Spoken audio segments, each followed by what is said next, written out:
All right, I'm Major General Retired U.S. Air Force Jim Poss here with Inside Unmanned Systems magazine, and I'm here with Brett Davis, the VP for Engineering for VectorNav. And before we start, I know that you're wearing maroon and white there. Can you confirm or deny that you are, in fact, a Texas Aggie?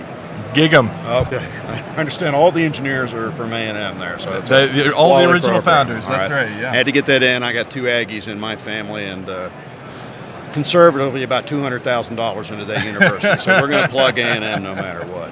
Okay, so VectorNav. I understand you guys make a mysterious thing called an inertial measurement unit, and this plugs into your GNSS system. And it's really important because, as we all know, you could lose GNSS or it could be jammed. Speaking very slowly, because I majored in political science, could you explain what an IMU is, why it's important, and how it fits into keeping your navigation position? Yeah, absolutely. So an IMU, inertial measurement unit, generally consists of accelerometers that measure your acceleration and then gyroscopes that measure your angular rate. And we can use that to measure your motion at really high rates and provide you a position update much faster than what GPS is capable of. And the other advantage is when we combine those two pieces of information between the GPS and the IMU, we can give you something that GPS alone can't give you, which is your orientation or your attitude, your yaw, pitch, and roll. And so that's exactly. So that's a really critical piece to it. And then, of course, if you do have issues with GPS, if it's not available for some reason, then the IMU, the integration of those accelerometers, position is the double integral of acceleration, if you remember high school physics, and so we can use that to maintain a position and velocity estimate even after we lose GPS. So how long does an average IMU retain that position? Doesn't it decay over time, or how does that work? It does, yeah. Because you're doing a double integral, the position accuracy degrades with time squared, so it gets really bad really fast. Okay. Again, political science major, sorry. So that's bad, right? Yeah. So if you take the time, if you double the amount of time, you're going to quadruple the amount of error is what's going to happen as you integrate the IMU. And so there's different grades of IMU. You've got industrial grade IMUs, you've got tactical grade IMUs, and then all the way up to navigation grade IMUs, which kind of what historically the military has used and can keep your position for an hour or more. Oh wow! But that's going to be really big and really expensive, and not a great option for an autonomous system where size, weight, and power swap is really key. To give a sense of it, our industrial grade sensors are going to be on the order of 20 to 30 meters of error after about a minute. And again, if you double that up to a couple minutes, you're going to be at 80 to 100 meters type error. So it can work for seconds, usually tens of seconds, maybe. It's great. So what would an application be? Yeah, so it's great for a lot of applications where maybe you're driving through a city and you've got some blockages from the buildings nearby you, what we call the urban canyon. I'll hate that. So exactly. You're using Waze or whatever, and then you go between 2 buildings, and you skip to a different road. Gotcha, exactly. Gotcha. Right, we can fix that. Or you're a bridge sitting over an overpass, maybe driving under trees. Situations where GPS is a little bit degraded, but you're not losing it for an extended period of time. Then the tactical grade sensors that we offer, we focus in terms of what we build into our sensors. They're all what we call MEMS IMUs. And so these are micro electromechanical systems, very, very small, very, very rugged. It's kind of what my phone has. Exactly. Okay. It's the technology that your phone uses. So it tells whether you're flipped up or down. That's exactly right. Gotcha. That's exactly right. And so we use these tactical grade MEMS IMUs, and so that can get you to about 5 meters in about a minute type of navigation accuracy when you lose GPS. So now we can handle GPS outages for a couple minutes maybe. Okay. And so it works better if you are experiencing those kinds of outages, right? If you're flying through a jammed region or something like that, right? Okay. And so, but then to go even beyond that, you've got to get to higher and higher performance IMUs. And so the way VectorNav has been dealing with that and addressing that is that there are a lot of great IMU manufacturers out there that do much higher end systems, some things called fiber optic gyros and things like that. And so we've built our systems to be able to use data from those higher end IMUs into our navigation solution directly. So a fiber optic would be used by a military system. Fiber optic could be used by a military system for sure, and that can extend how long you can go without GPS and how accurate it can be, and we can use that information for those integrals. Okay, so essentially an IMU is something that allows you to keep your position for X amount of time, depending on the quality of it. And you're sounds like you're somewhat neutral on the type of IMU. You've got your own that you can provide that's largely MEM-based, but you could plug in a laser ring gyro. Yeah, that's something, exactly. Yeah, that's something that we've been really working on over the last few years, is expanding the types of IMUs and GNSS receivers that we can support.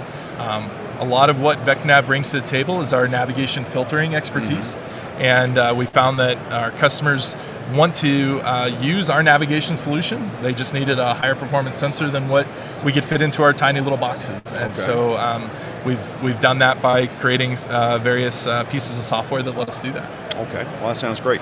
So what differentiates your product from everybody else? Why should I buy VectorNav? Why should you buy VectorNav? That's a great question. I think the first thing that people notice about VectorNav is our small swap, our size, weight, and power. Okay, the most expensive thing in aviation. Okay, exactly, gotcha. exactly. So that's the first thing most people notice. You're not going to get better performance in a smaller form factor than what we can provide. But I think what really keeps our customers is our commitment to providing navigation solutions and not just sensors. We're not providing you with just an IMU and with some angular rates and accelerations. We're giving you a yaw pitch roll. We're giving you positions and velocities. We're handling those GPS outages. We're doing that as accurately and reliably as can be done with these sensors. And we're really committed to making sure that we're providing, again, navigation solutions to our customers, which means that our support team is there to work with you and make sure that we can solve your navigation problems so that our customers can focus on the things that they're experts in, right? They might be experts in building gimbals or drones or robots, right? Lets them focus on the things that they're best at while we handle the navigation side of it for them. Okay. How would you characterize your market? Are you mainly commercial? Are you mainly consumer? Are you mainly military? So it's all business to business, but it's definitely a big mix between commercial and military. Yeah, I guess so. And your end user, what does that end up? I'm sorry? Your end user. Yeah, that's right. Yeah, so we, so it's everything from commercial drones to military ones, but really anything that moves and needs to know where it's at or where it's pointed, we've probably done it. We've done everything from marine survey to gimbaled camera systems to satellite communication terminals. So we have quite a lot of a show like this that highlights all sorts of autonomous systems. It's a great show for us. We have a huge number of customers, partners, suppliers at this show. It's a great opportunity to spend some time with them. Yeah, so I'm Air Force, so we've been watching the war in Ukraine very, very closely. There's a tremendous amount of GNSS jamming going on there. Yeah, that's right. I mean, if you were with the Ukrainian Army or Air Force and you had to come up with a solution for, say, like a Group 1 UAS, do you have something there, and do you have something that can really operate in a real heavy GPS jamming environment? Yeah, so it's interesting. A lot of it depends on on your ConOps, right? Your concept of operations, and what you're going to be dealing with. In some situations, you're just trying to get through a jammed zone, right? Where maybe some middle ground is being jammed, but each side's not jamming themselves, and so you've got some room to break. You just need to be able to fly through it. In other circumstances, you just need a more robust GNSS receiver, right? So we do have, in addition to being able to take in external IMU data, we can also take in external GS or GNSS data. So we can take in what are known as SASM or M-code receivers, which are the military-grade receivers. Yeah, explain them. What is that? Yeah, so these are primarily anti-spoofing receivers. So spoofing is when somebody pretends to be a GPS satellite and tries to you off course. You track their signal instead of the GPS signals. And the SASM is the older technology. M-code is the newer technology that's being used today by the U.S. military. And they allow to the use of the encrypted signals on the GPS satellites so that you can't be spoofed. The M-code receivers, this new generation of technology, also does a better job of handling jamming. So jamming is when you're just flooding the airwaves with noise so that you can't hear the GPS signals in the first place. and the M-code signals are stronger. They're a little bit easier to find, pick out noise. And often those M-code receivers then get paired with an anti-jam antenna. So what is that? Anti-jam antenna is typically an antenna that actually has multiple antenna elements, and because it has multiple elements, it can actually figure out the direction of the signals that it's tracking. Oh, and that okay. way, so GPS satellites in outer space, Russian jammer. Okay, exactly, all right. Yeah. Exactly. And so you can differentiate that and avoid the jamming. So in a lot of circumstances, that's enough, right? Depending on how high you're flying or how far from the jammer you might be able to avoid the jamming altogether by pairing an M-code or SASM receiver with an anti-jam antenna, especially if you've got an IMU to keep everybody honest, and that might get you through. Okay, so I know you guys are big into integration. Can you integrate all that technology into something that makes it dead easy for me as an OEM to just plug your product in, or do I have to do my own integration work? Yeah, so that's something that we're still working with a number of partners on kind of developing that. There's a lot of moving pieces there, a lot of different, the antenna manufacturers, the anti-jam antenna manufacturers, there's multiple there. Some people want to use one and not the other. Quite a few GNSS manufacturers as well.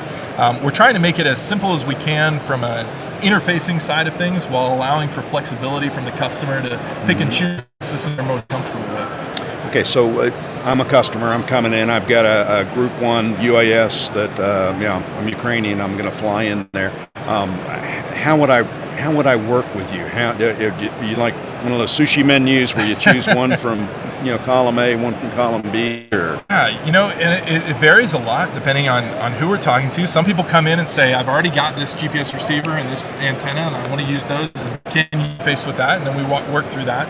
Others come to us and say, we've got this broad requirement to handle GPS-denied navigation, what that means, and then we work with them and say, well, we've worked with these people and these people and these people. You should go talk to them. We can work with any of them and figure out a way to make this system happen. One of the nice things about the way our sensors can integrate these external GPS receivers and things is that you can start your development process with our standard products, because sometimes getting these government-controlled GPS receivers take a year or something to figure out. Oh, that's a good point. Particularly the M-code. Right, yeah. Exactly. Supply chain issues and everything else.